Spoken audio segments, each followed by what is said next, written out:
Ini adalah suara yang sangat tidak dicintai oleh pecinta motor. Namun, ini adalah suara yang paling dicintai oleh pecinta motor ini. Kenapa bisa?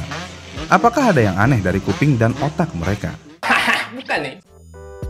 Jadi, hal ini bisa terjadi karena pecinta e-racing selalu mengagumkan suara motor mereka yang sangat berbeda daripada motor dua tak manapun. Karena sejatinya tidak ada motor yang memiliki suara seperti Yamaha RX King. Pertanyaannya, kenapa Yamaha RX King memiliki suara yang berbeda?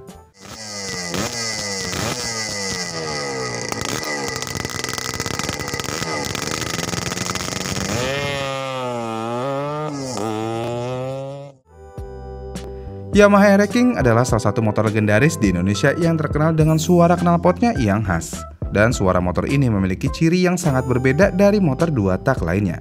Namun kenapa? Jadi, salah satu alasan utama adalah konstruksi mesin dan juga desain knalpotnya. RX King dari bawaan pabriknya menggunakan desain knalpot yang lurus, dan hal ini tentu aja berbeda dengan motor dua tak lainnya. Mungkin ada sih motor dua tak yang menggunakan knalpot lurus seperti Suzuki Jet100. Namun ya Jet100 ya nggak memiliki tenaga sebesar RX King. Dan faktanya, salah satu faktor yang membuat RX King bisa menghasilkan suara tersebut adalah knalpot lurusnya.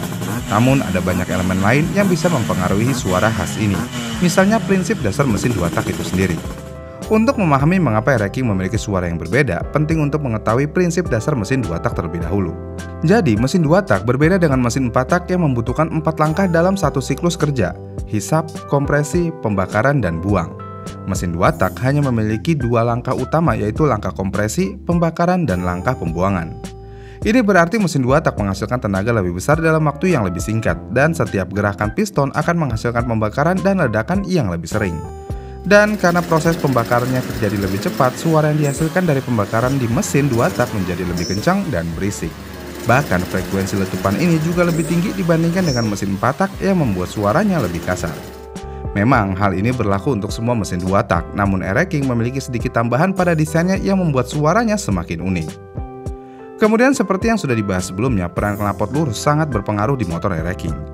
Dengan knalpot lurus, berarti knalpot RX King tidak memiliki banyak penyekat atau hambatan di dalamnya, sehingga gas buang dari hasil pembakaran dapat keluar dengan lebih cepat. Dan juga knalpot lurus memiliki resonansi yang sangat kuat karena tidak ada sistem peredam atau katalisator yang biasanya digunakan untuk meredam suara di knalpot lainnya. Jadi ya, ketika gas buang dilepaskan secara langsung melalui knalpot lurus, suara ledakan yang dihasilkan dari pembakaran di mesin langsung terdengar lebih keras dan nyaring. Dan proses ini menghasilkan suara cempreng khas RX King yang tajam dan kencang. Dengan kata lain, knalpot lurus membantu menguatkan suara mesin karena gas buang dikeluarkan tanpa banyak halangan. Walaupun demikian, sebenarnya di dalam knalpot lurus juga tetap terdapat kerucut atau chamber buat tekanan balik ke ruang bakar. Jadi ya sebenarnya tetap ada divergent cone dan convergent cone, cuma tercover oleh bentuk luarnya yang lurus aja. Dan bentuknya ya kecil. Walaupun kecil ya tetap aja, suara yang dihasilkan tetap bisa lebih kencang dan memiliki suara yang khas. Bahkan suara knalpot non-chambernya aja bisa dibilang adem sih sebenarnya, namun tetap berisik dibandingkan dengan dua tak lainnya. Selain itu juga, bentuk knalpot lurus pada RX King juga dirancang untuk meningkatkan performa tenaga. Kenapa bisa?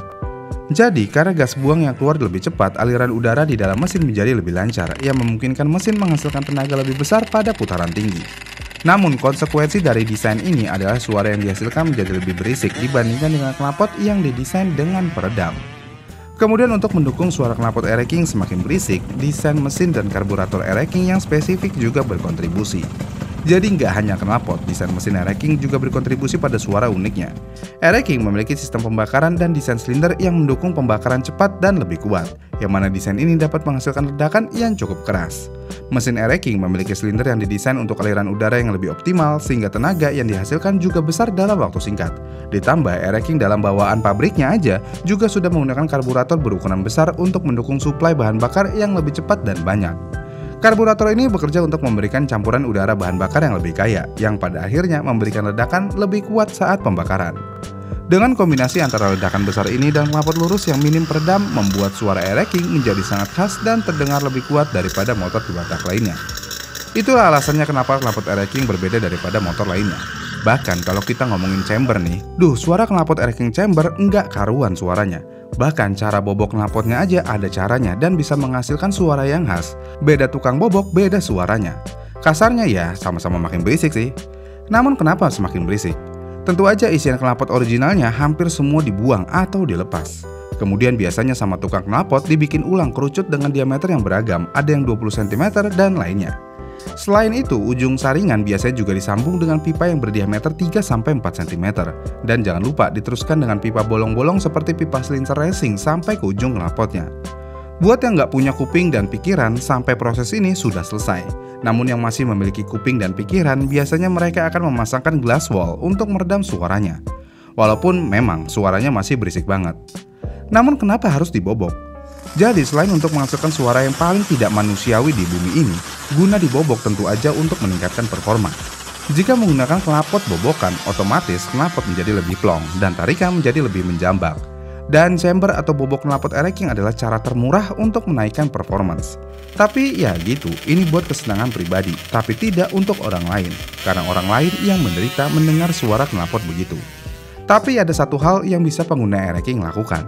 Performance naik, suaranya juga tidak menyiksa kuping, bahkan bisa dibilang cukup enak didengar sebenarnya, yaitu menggunakan knalpot kolong. Ini bebas nih tipenya yang mana, mau underbelly, mau yang agak ke samping atau dimanapun, intinya knalpot kolong aja deh. Kalau Air-Racking sudah menggunakan knalpot kolong, suaranya jadi lebih adem dan garing kayak gini.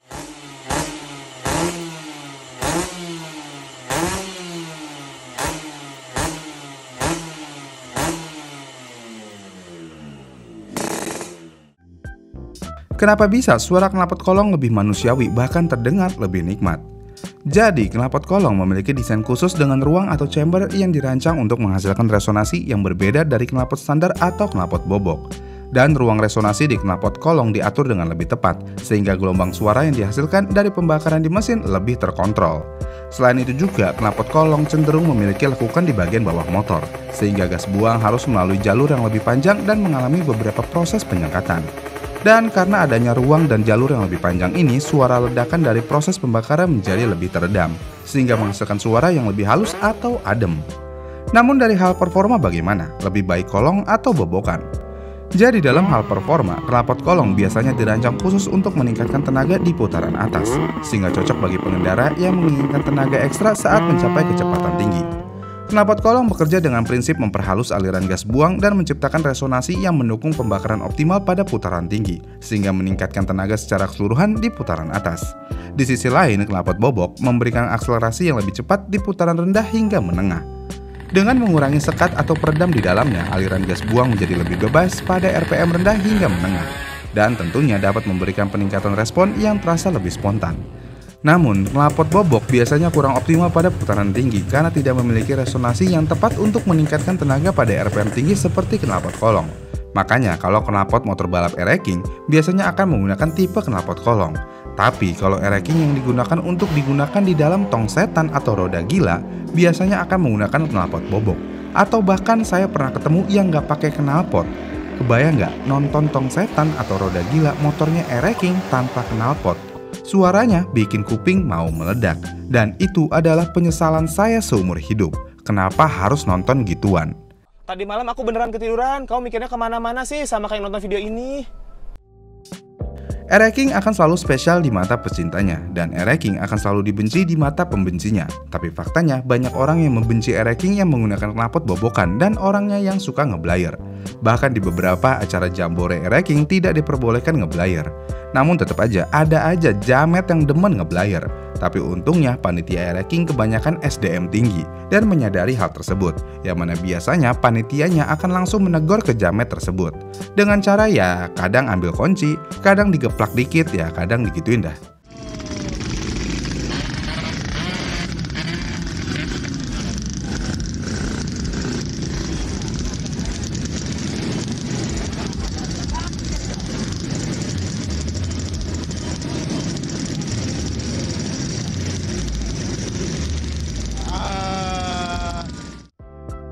Itulah Air-Racking, motor keramat Yamaha yang tidak akan lekang oleh waktu karena suaranya yang khas. Oh iya, satu lagi nih, pertanyaan yang nggak terjawab sampai saat ini.